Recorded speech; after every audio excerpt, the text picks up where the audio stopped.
Queridas hermanas y hermanos, es un gusto estar juntos nuevamente. Ahora en la clase 44 del curso de Filocalía, si contamos el total de las clases. Es la tercera dedicada a Simeón, el nuevo teólogo, y también la tercera de este año 2021. Antes de abordar los capítulos prácticos y teológicos en los cuales nos basaremos hoy para desarrollar la clase, quería conversar un tema que, por llamarlo de alguna manera, lo denominaríamos la traducción. ¿Qué implica traducir un texto? En este caso,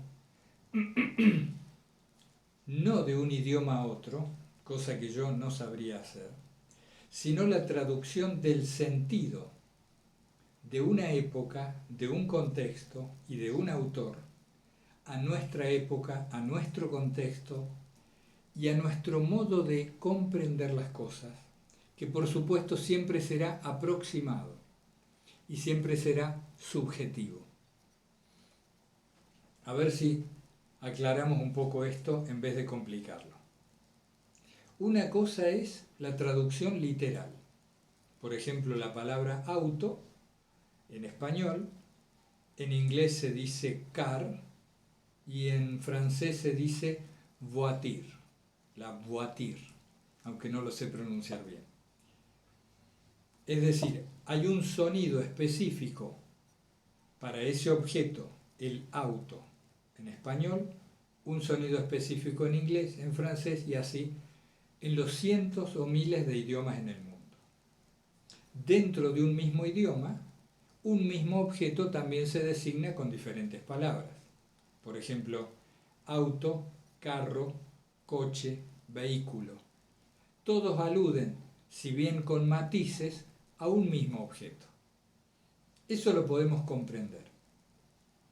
Pero el valor significante que tiene un auto en nuestra época es muy diferente al que tenía, por ejemplo, apenas empezado el siglo XX.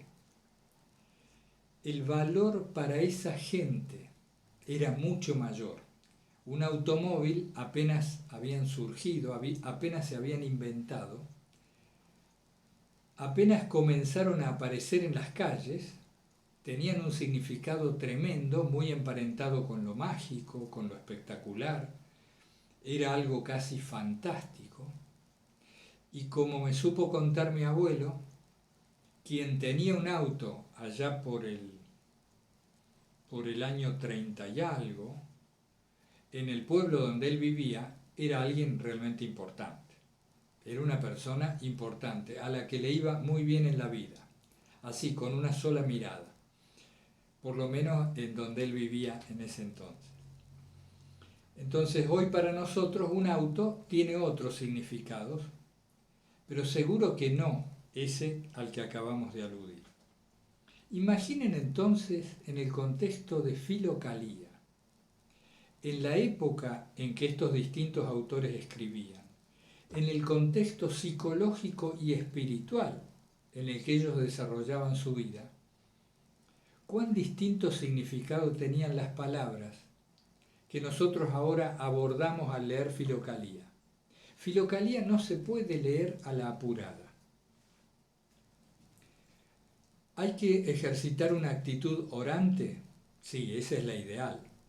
Leerlo como uno se acerca a la lectio divina. Pero al menos hay que leerla con paciencia, tratando de degustar los textos y sobre todo de intuir y traducir para nosotros mismos el significado de estos párrafos. En realidad, la traducción se nos va haciendo sola. Es como si, cuando la leemos con atención, el corazón nos traduce lo que dicen los autores. La traducción del contexto. Fíjense, en el ámbito de la filosofía, por ejemplo, la palabra mundo, cuando un filósofo dice el mundo, no está hablando del planeta. Está hablando de una intelequia, de un concepto, más bien está diciendo el universo, todo lo que existe. Otro, en filosofía también se utiliza, por ejemplo, todo lo que no soy yo. Todo lo que no soy yo es el mundo. En cambio, un monje de Filocalía, cuando hablaba del mundo en general, se refería con cierta carga pecaminosa. Estaba hablando de un ámbito peligroso en el cual convivía la intención espiritual y la intención carnal, quizá los demonios, quizá los peligros que seducían al ser humano a ir en contra de la voluntad de Dios. Muy diferente el mundo, las palabras el mundo, para un filócalo que para un filósofo. Y también es diferente para nosotros hoy en día lo que entendemos por el mundo. Y así en los diferentes ámbitos. Por ejemplo, yo tomé nota, la palabra siglo. Vieron que en Filocalía se utiliza bastante el siglo, la cultura de la época, los valores reinantes. Ellos aludían a eso con la palabra el siglo. También las palabras el placer. Hoy en día decimos algo muy distinto cuando aludimos al placer. Por ejemplo, qué placer verte, qué bueno esto, me da placer tal actividad, podría usarse. En aquella época tenía otro significado. Entonces, cuando abordamos los párrafos de Filocalía, tenemos que tener en cuenta estos diferentes contextos, también el destinatario del mensaje, a quién se estaba dirigiendo el que escribía. ¿A un grupo de monjes? ¿A sus discípulos? ¿Era un maestro espiritual, un padre espiritual? ¿O se dirigía a través de una especie de homilía a un público más amplio? O quizá, como hay algunos, estaban escribiendo como si fuera solo para sí mismos. Cuando un autor de Filocalía dice las lágrimas, está hablando de algo muy especial, de una cierta conciencia de la propia debilidad, de las propias faltas, involucra un arrepentimiento, tal vez la compunción. Nada que ver con lo que hoy en día se entiende livianamente por las lágrimas, ¿verdad? Entonces, todos estos factores es importante tenerlos en cuenta a la hora de leer el texto. Es lo que tratamos, con nuestra ignorancia, de hacer en este curso. Tratamos de entender qué nos están diciendo a nosotros hoy en día, teniendo en cuenta estos diversos factores. ¿Qué otra nota tomé sobre esto? Vamos a ver si esto aclara o complica. Fíjense, la palabra iglesia. ¿Podemos hablar de la iglesia como institución? ¿Alguien se imagina la iglesia como una institución? Otro se imagina la iglesia como el templo mismo, el edificio de la iglesia. Otro tal vez se imagina una serie de imágenes que involucran la curia romana, los funcionarios de la curia, con todas las cargas colaterales que esto implica. Alguien también podría asociar la palabra iglesia a noticias acaecidas las últimas décadas, bastante escandalosas por cierto. Otro se imagina al Papa, al Vaticano, etc. y así siguiendo. Es decir, cada palabra se asocia en nosotros involuntariamente y de inmediato a una imagen, a una representación. Y cada imagen que se asocia con una palabra tiene para nosotros una carga, un significado particular.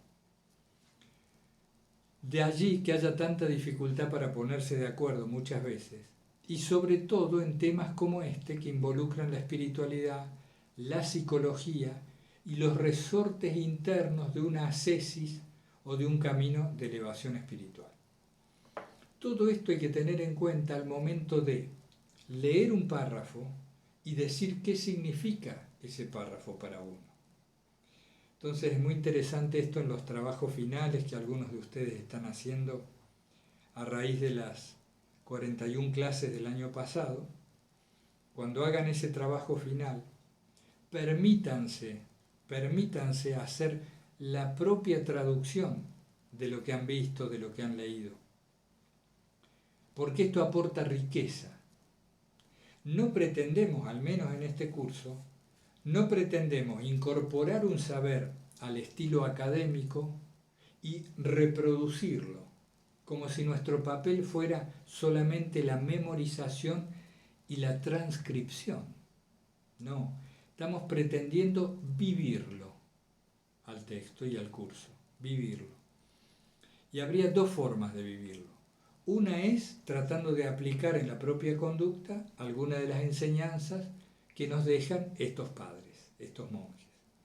La otra forma, la primera forma de vivirlo, es pasarlo a través nuestro, pasar los textos a través nuestro y devolverlos en un breve resumen o síntesis que nos va a dar mucha riqueza a todos, pero sobre todo a ustedes mismos, a nosotros mismos. Porque cuando uno explica lo que comprendió, realmente lo está integrando para sí mismo. Explicar es sacar fuera los pliegues. También es una traducción adaptada, ¿no? Saco afuera los pliegues internos. De allí la palabra implica, explica y otras. Pero acuérdense, estoy traduciendo libremente de acuerdo a lo que voy conociendo, busco una etimología, la interpreto y la traduzco. Eso mismo pueden hacer ustedes. Ahora contamos con ventajas adicionales. Varios de ustedes están transcribiendo clases, algunos han terminado ya. Nosotros no hemos tenido tiempo todavía de ordenarlas y de subirlas a la página. Otros se están encargando de revisar puntillosamente esas transcripciones por si hubiera algún defecto en la misma vocalización que se hizo en la clase, para después pasarlo a escrito. Así podemos imprimir estos textos. Es decir, que ahora también contamos, además con los audios, se están haciendo audios de los textos literales de Filocalía. De manera que también quien no tiene tiempo de leer o quien quiere profundizar la lectura pueda escuchar estos autores. Yo creo que con todos estos elementos ya nos vamos haciendo un poco más idea lo que cada monje o cada hesychasta nos quería decir. Muy bien. Ahí con esta especie de introducción que me tengo que cuidar para no alargar. Las monjitas, claro, exactamente. No, creo que ya no me olvido de nada. Es decir, que hay una gran distancia entre lo que el autor quiso decir y lo que uno lee. Una gran distancia de época, de cultura, de contexto, de destinatario del mensaje y de la particular forma en que vamos nosotros a interpretar esa palabra de acuerdo a nuestra vida personal. Aún así, nos sirve, Filocalía nos sirve de mucho, porque más allá de la enorme cantidad de palabras que contienen los 4 tomos, nos encontramos con unas pocas enseñanzas simples, profundas, utilísimas, que podemos aplicar en el día a día. Ojalá, Dios quiera, al final de los 2 años podamos extraer quizá unas 20, 25 frases que nos sirvan de guía y de recuerdo indeleble de este curso. Ahora continuamos. Bien, no quería olvidarme, recién repasando las notas, cuando hablábamos de estos temas de la traducción y demás, no quería olvidarme de una frase, una enseñanza que recuerdo con mucha claridad de quien fuera mi padre espiritual, cuando yo le preguntaba sobre esta cuestión de la iglesia, ¿no? ¿Qué era la iglesia para él? Porque la iglesia es una palabra que se presta a muy diferentes interpretaciones y particularmente en la historia personal también va adquiriendo distintos significados según la etapa que uno vive. Entonces él me supo decir que la iglesia para él era la morfología sagrada en la cual se expresaba el amor de Cristo o el amor de Dios. la morfología sagrada. Me pareció en aquel momento muy interesante, muy profunda, muy motivadora y también integradora, con todas sus luces y sombras. Él lo planteaba como una morfología sagrada que iba desplegándose a lo largo de la historia con un sentido muy preciso que por supuesto nuestras mentes limitadas no iban a poder interpretar acabadamente. Bueno, yendo a Simeón el Nuevo Teólogo, específicamente el párrafo 61, es muy interesante. Fíjense lo siguiente. La síntesis del párrafo es: no odies al hermano, sino a las pasiones que le hacen la guerra. No odies al hermano, sino a las pasiones que le hacen la guerra. Eso está en el párrafo 61, página 356. ¿Cómo es posible no odiar al hermano, no indisponerse con los demás, sino, en todo caso, con las pasiones que lo esclavizan? Dice Simeón.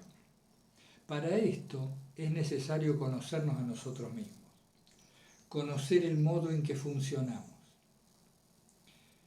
Cuando hemos visto nuestras propias mecanicidades, nuestros propios automatismos, debilidades, como también se les suele llamar, cuando esto lo hemos visto en serio, cómo surgen en nosotros, cómo se desarrollan, crecen y terminan esclavizándonos, nos es más sencillo advertir esto mismo en los demás y por lo tanto no juzgar al otro, sino simplemente ver, observar lo que está ocurriendo. En este caso, Simeón dice, odiar las pasiones que lo esclavizan. Para ello, primero necesitamos haber visto esto en nosotros y, por supuesto, no odiarnos a nosotros mismos, sino las pasiones que nos someten. Esto tiene utilidad, no es solo un modo retórico de decirlo, un eufemismo, adaptar la frase, no, tiene importancia. Porque cuando nosotros observamos la raíz de una pasión determinada, acuérdense que pasión tiene mucho que ver con padecimiento, lo que se padece, el patos en griego, ¿no? Cuando nosotros observamos la raíz de una pasión en nosotros, nos es más sencillo ver cómo se despliega y cómo nos encadena.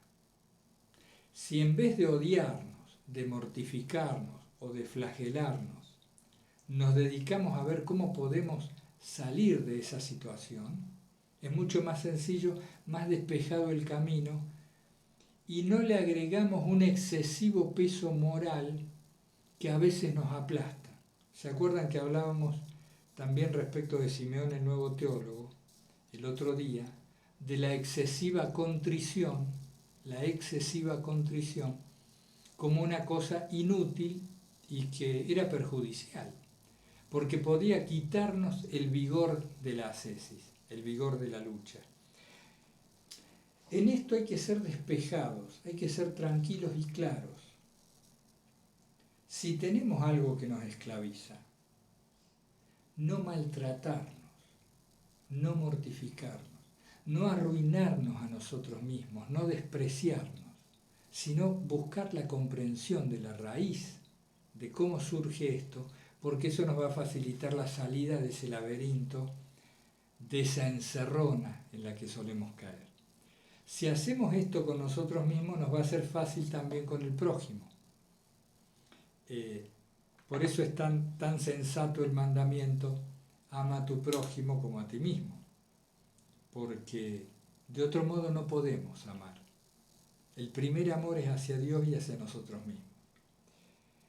También en el párrafo 63 se habla de que todo tipo de apego a lo fútil, a lo inútil, a lo que es vano, destruye la calidez del corazón.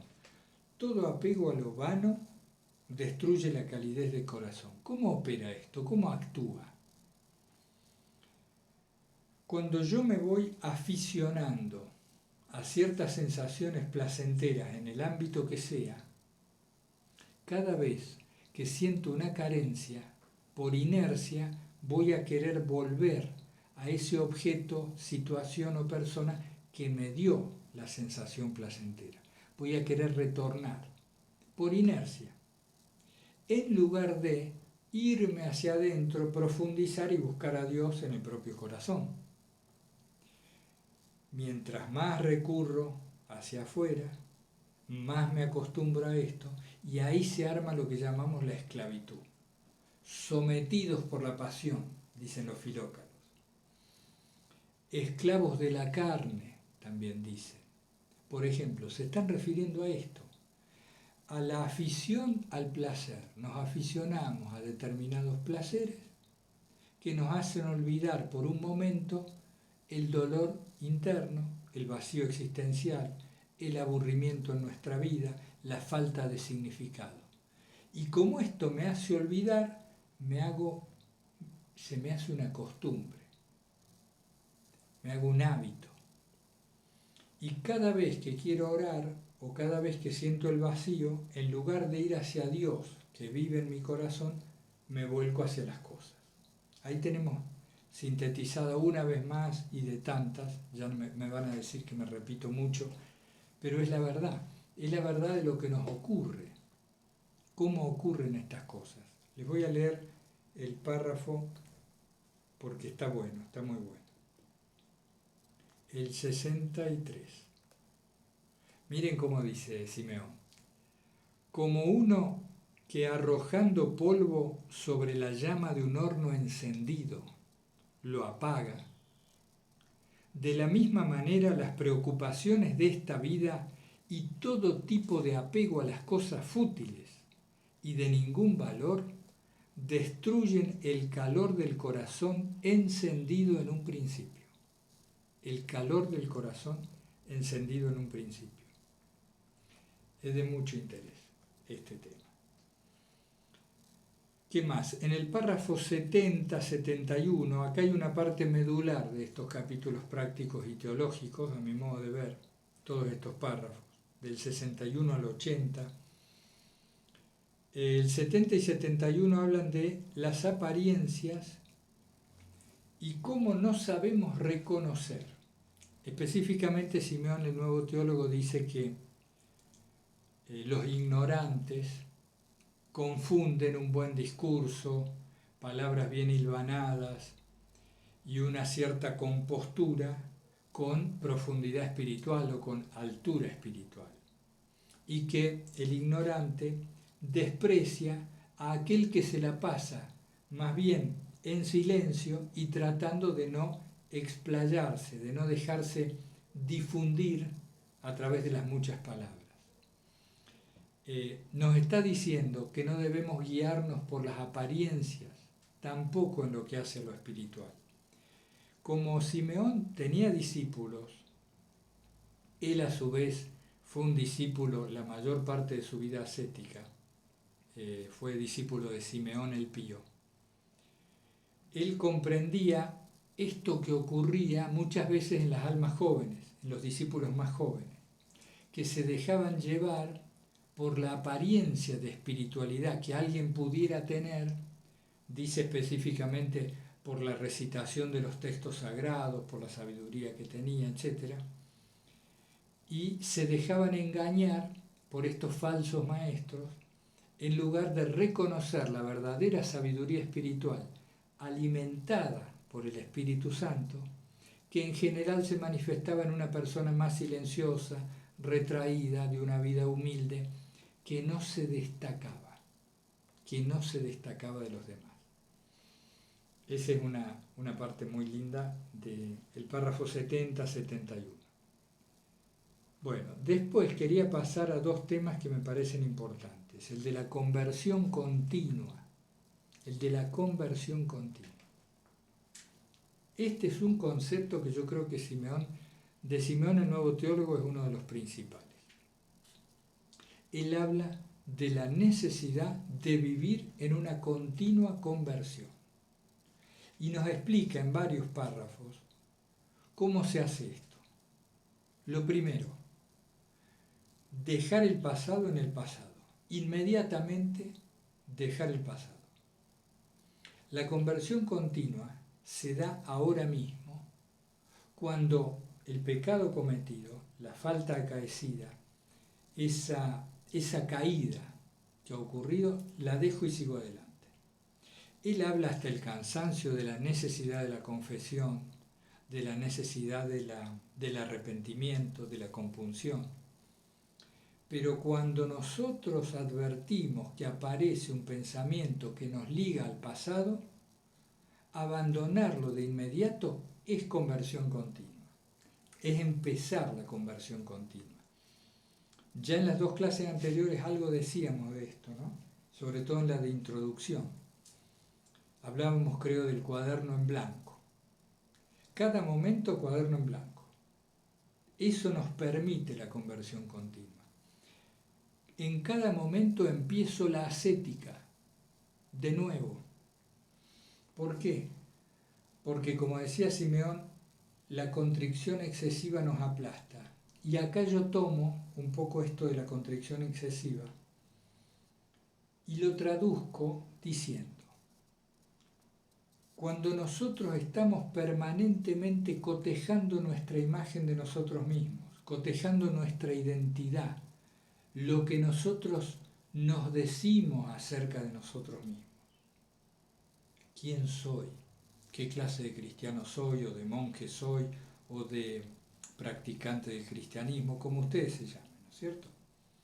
Cuando constantemente estoy cotejando esta pseudo-identidad con lo que acabo de hacer, con lo que ocurrió ayer, estoy falseando el inicio de ese día que estoy haciendo, de esta jornada espiritual que estoy empezando. ¿Por qué lo estoy falseando? Porque la ascesis empieza en este mismo minuto. Mi camino hacia Dios, mi búsqueda del corazón. Como a ustedes más les gusta encarar el desarrollo que están siguiendo adelante. Lo empiezo ahora, no antes. Y si hay comparación, si hay cotejo, estoy equivocado. La conversión continua implica también un olvido de sí. Un olvido de sí. Acá hay dos consideraciones que hacer. Cuando se dice olvido de sí, no estamos hablando del vivir inconsciente, de un vivir sin atención hacia sí mismo, sin ser consciente. Cuando decimos olvido de sí, nos referimos al yo psicológico, a ese que todo el tiempo se compara y que busca a veces a través de la espiritualidad fundarse, etiquetarse, verse de cierto modo. Son cosas distintas. Olvido de sí es dejar atrás lo que va ocurriendo, centrarnos en este presente que tenemos y buscar a Dios ahora mismo, acá. Ahí tienen, ese concepto para mí es muy importante. Yo había tomado nota que la conversión continua dice no afincarse en lo hecho, ni para bien ni para mal. No me tengo que afirmar en lo hecho, ni para bien ni para mal. Es decir, hice tales cosas buenas o hice tales cosas malas. Nada. Empiezo siempre de cero. Y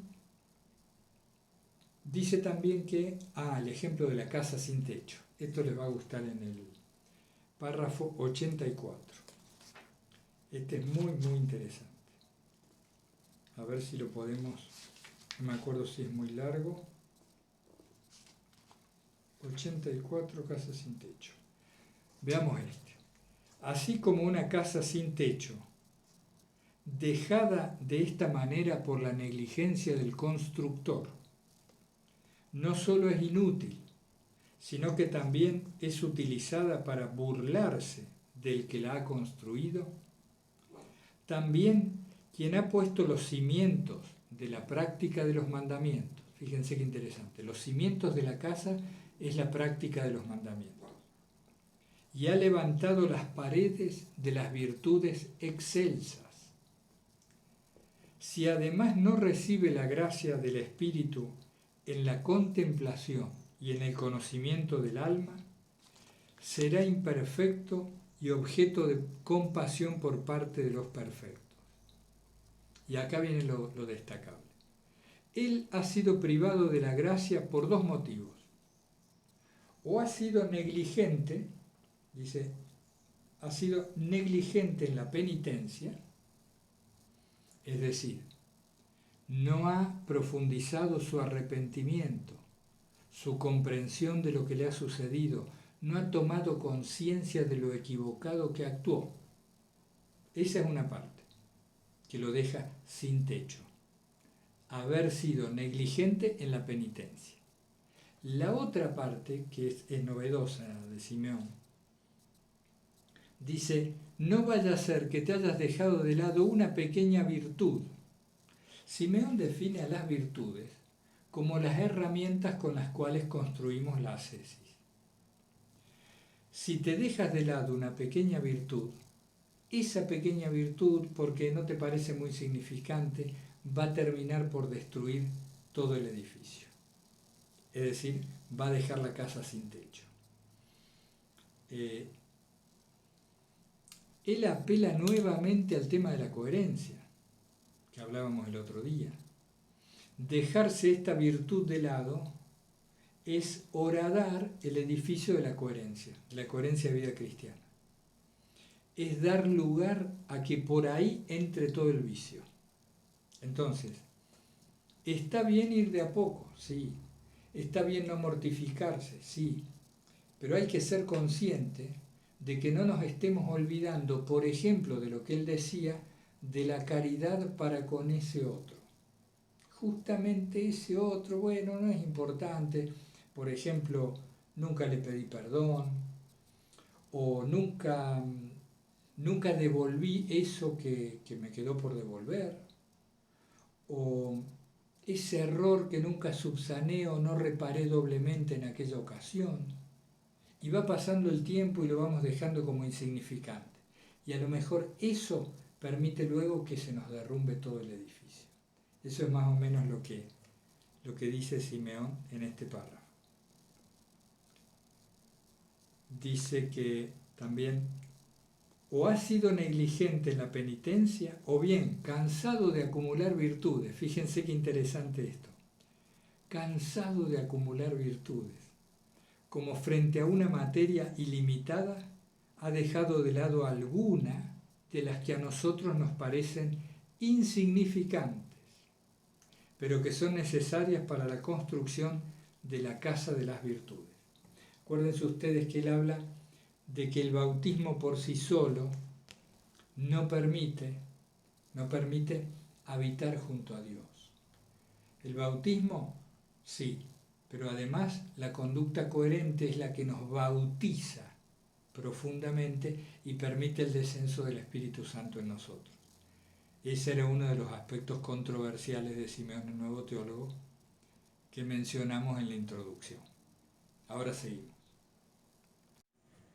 Bueno, hermanas y hermanos, quiero tratar dos temas que extraigo de la enseñanza de Simeón el Nuevo Teólogo a partir del párrafo 94 y algún otro de los que siguen, que me parecen particularmente importantes para nuestra vida diaria.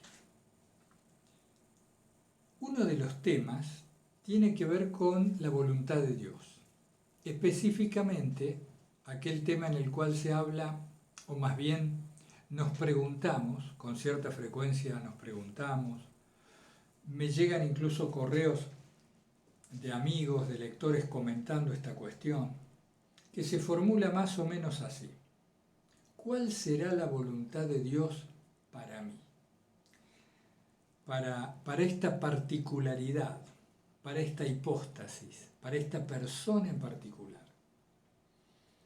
Entonces eso podría ser abordado de muchas maneras, según la teología, según la filosofía, según los dogmas de la Iglesia, según Filocalía. Pero Filocalía tiene muchos autores y ellos tienen diversos matices para abordar esta cuestión. ¿Qué nos dice Simeón? Que si el Espíritu Santo todavía no te habita, fíjense bien, lo dice muy crudamente, si aún no ha venido el Padre a través del Hijo a traernos la gracia del Espíritu Santo y palabras similares, a veces tiene poesía también en sus párrafos, no solo frases largas con una puntuación difícil de leer, no solo tiene eso. Si el Espíritu Santo no te habita, cumple la voluntad de Dios expresada en los mandamientos. Punto. Punto final. ¿Qué sucede? Nuestra mente, nuestras ansias, a veces incluso nuestro deseo de servirle, piden más, piden cumplir una voluntad específica para nosotros, quizá referida a una vocación o a un talento particular o a una situación. Simeón dice, si no te habita la gracia del Espíritu Santo y si no te habita de modo permanente, dedícate a cumplir los mandamientos, porque en ellos está la voluntad de Dios también en tu particularidad. Y hace algunas consideraciones de interés que, en síntesis, en resumidas cuentas, nos dice, si aún omites el cumplimiento de los mandamientos o de alguno de ellos, no esperes otra voluntad. En otras palabras, no esperes la inspiración divina, la claridad de propósito, la misión de vida, esa épica del corazón que se quiere unir a Dios y expresarse en los demás. No la esperes si te falta cumplir alguno de los mandamientos. Sonamos, por acá diríamos sonamos. Esto nos ajusta el cinto, porque quién más, quién menos, si revisamos los simples 10 mandamientos, y si los revisamos con profundidad, con atención, y no solo en la letra literal, sino que tratamos de hacerlo en la vida cotidiana, con todos los matices que un mandamiento puede adoptar, seguramente vemos que el zapato nos aprieta en más de un sitio, ¿verdad? Entonces, muy interesante esta enseñanza de Simeón. ¿Quieres conocer la voluntad de Dios hacia ti como persona singular, como particularísimo hijo de Dios? ¿Cumples ya los mandamientos? Porque si no, no esperes otra. No esperes otra manifestación especialmente significativa de su voluntad que no esté allí. En cierto modo es duro, pero es claro. Y las cosas claras y simples siempre vienen bien para la práctica espiritual. Ese era un aspecto. En el párrafo 94, página 364, dice Simeón, Dios no deja caer nunca a los que se le acercan sin vacilar. Dios no deja caer nunca a los que se le acercan sin vacilar. Pero al verlos impotentes, coopera con ellos y los ayuda tendiéndoles su mano poderosa desde lo alto y los eleva hacia sí. Él coopera visiblemente y al mismo tiempo invisiblemente, de manera cognoscible y desconocida, hasta que al llegar al final de la escalera, ellos se le acerquen y todos se unan a él. Y sigue unos renglones más el párrafo. Aquí hay al menos 3 aspectos importantes. Uno es el de la vacilación. Fíjense, miren lo que nos dice. La palabra vacilar, esto lo dice el diccionario etimológico que sigo bastante, que es de etimologías de Chile.net. Es un sitio bastante simple para gente ignorante como uno, pero que está bastante acertado según dice algún erudito. La palabra vacilar viene del latín vacilare, que es menearse de lado a lado, moverse de lado a lado. implica una oscilación, una duda, un poco acá, un poco allá, voy un poco para acá, otro poco para allá. Entonces dice Simeón que Dios ayuda a los que se le acercan sin vacilar. Nos está hablando de la entrega. Una entrega polarizada, única, dirigida, un camino firme.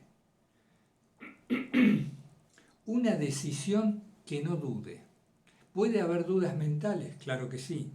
¿Puede haber dudas a raíz de los humores corporales, de las tendencias adquiridas, etcétera? Claro que sí. Pero nuestra entrega, nuestra decisión, esa consagración de vida de la que hemos solido hablar, o la férrea determinación de la que hablan tantos espirituales, ¿la tengo? ¿Mi corazón está inflexiblemente determinado a ir en este camino hacia Dios? Esa no vacilación es la que recibe Dios, y como dice el párrafo, allí va en ayuda. Al ver los impotentes coopera con ellos, porque claro, nosotros podemos estar muy determinados, pero sin la gracia ya sabemos lo que pasa. Entonces ahí es cuando la gracia con más fuerza se manifiesta y nos ayuda. Y una cosa que me parece hermosa del párrafo, que tiene profundidad y que podemos comprobar todos si revisamos rápidamente nuestra vida, es que Dios coopera, dice, visiblemente y al mismo tiempo invisiblemente, de manera cognoscible y de manera desconocida. ¿No es verdad que esto lo hemos comprobado? Que al cabo de un tiempo dijimos, mirá vos esta ayuda que llegó, esto que en algún momento nos pareció coincidencia o a lo que no le dimos mucha importancia. Al ir pasando el tiempo comprobamos que la mano de Dios estaba precisamente en esos momentos actuando de manera invisible en el destino de nuestra vida. Es muy reconfortante, nos aumenta la fe, nos da más esperanza, pero no olvidemos que esto se manifiesta con claridad cuando nos entregamos sin vacilar. Y hasta que al llegar bien al final de la escalera, y ahí sigue el párrafo. Esto se emparenta mucho, claro, con los pasajes del Evangelio donde se habla de la fe y de cómo la fe es capaz de grandes cosas cuando no hay duda en ella, cuando no se vacila. Esto requiere de cierta unificación de las propias fuerzas, como hemos tratado alguna vez. ¿Cómo se hace para encontrar en uno la actitud sin vacilación, la decisión profunda? Y yo pensaba recién algún ejemplo que dar, es decir, ¿cómo lo podemos decir a esto de otra manera? Porque caídas va a haber, marchas y contramarchas aparentes va a haber. Y entonces, ¿a qué nos referimos con sin vacilar, con esa decisión tomada, esa consagración de propósito que nunca se detiene? Imagínense ustedes un deporte, la práctica de un deporte. Ustedes eligen un deporte porque les gusta, porque les resulta entrañable, porque lo han adoptado desde niños. Eligen un deporte y se dedican a él. O una profesión, cualquiera. En ese camino van a encontrar innumerables dificultades. Va a haber éxitos, partidos ganados y fracasos. ¿Qué es entonces consagrarse? No abandonar el deporte. Seguir yendo a clases con el profesor o el entrenador, seguir el estudio universitario y los posgrados y las licenciaturas y las maestrías. Ese sería un ejemplo que me parecía más o menos atinado. Más allá de las vicisitudes del camino, sigo en la senda emprendida. Entonces, el sin vacilar no tiene que ver con el éxito o el fracaso exterior, o si la ascesis cae o persiste en mi conducta, sino si cada día estoy ahí, firme en la brecha.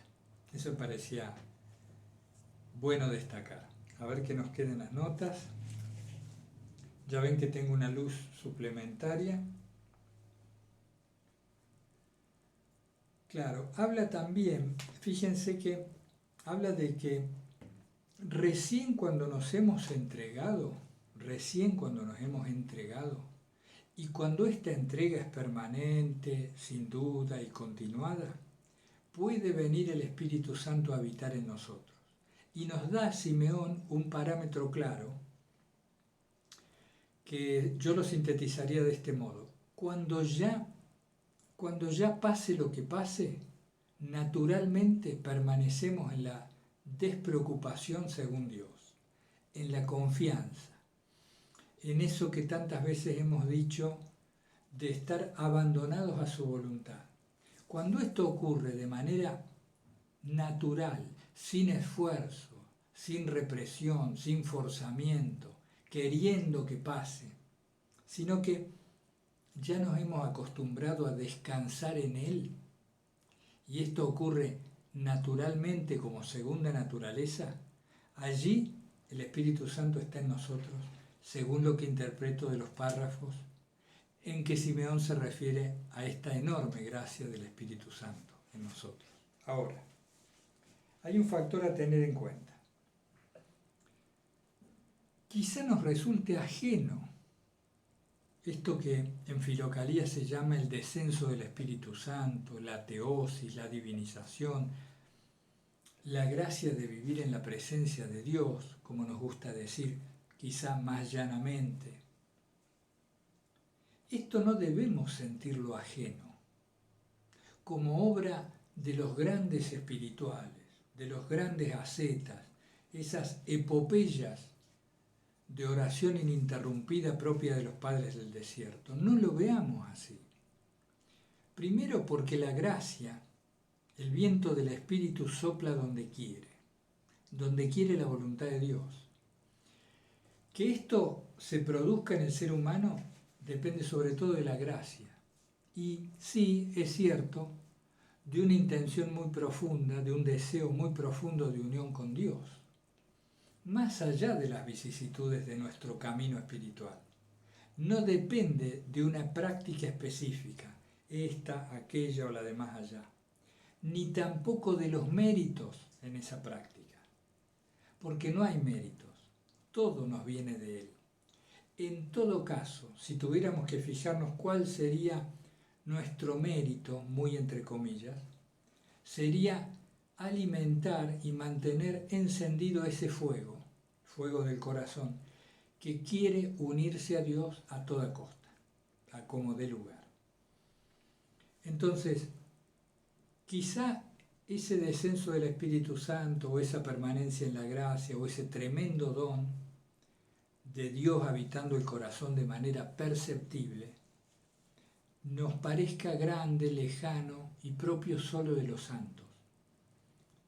No es así. Puede ser para cualquier cristiano o para cualquier persona, diría yo, que tenga una buena intención y un gran deseo de unirse a Dios. Y en eso descansemos. Descansar no quiere decir no tratar de ser coherentes en la vida diaria, no ser determinados en la búsqueda de la oración pura, de la oración incesante, de las obras de caridad, del estudio, de la asistencia a los sacramentos, etc. Quiere decir descansar en que Dios, que conoce nuestro corazón, sabe reconocer la pureza de nuestro deseo profundo. Por ahí me parece que es la síntesis de todo esto. Bueno, yo creo que ya con Simeón, el nuevo teólogo, estamos bien. Por ahora, llegará el momento de la síntesis al final de los 2 años. Yo les comenté el otro día, yendo a otro tema, esto de la cuestión de que se podían comprar los libros. Parece que la editorial me parece que ha hecho a demanda una pequeña tirada de los 4 tomos de Filocalía. Acá los tengo, yo les muestro, estos son nuevitos, son de una hermana que me los ha pedido de Chile. Acá tienen el volumen 2, este es el 3, este es el primero que salió sin número, y este es el 4º y último. Están impecables. Entonces, Si alguno de ustedes quiere, hay un descuento como el 10%. Un hermano me consultaba por correo, creo que no se lo contesté todavía. Un descuento del 10%, quizá podamos obtener un poquito más.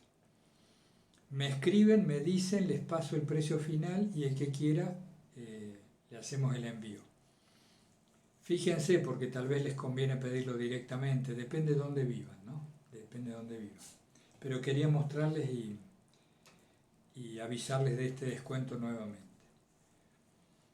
También hemos escaneado ya los 4 tomos, los tenemos todos escaneados, sobre todo hay 4 hermanos que participan desde Venezuela, que siempre me manifiestan sus enormes dificultades tanto para conectarse a internet como para efectuar cualquier tipo de compra.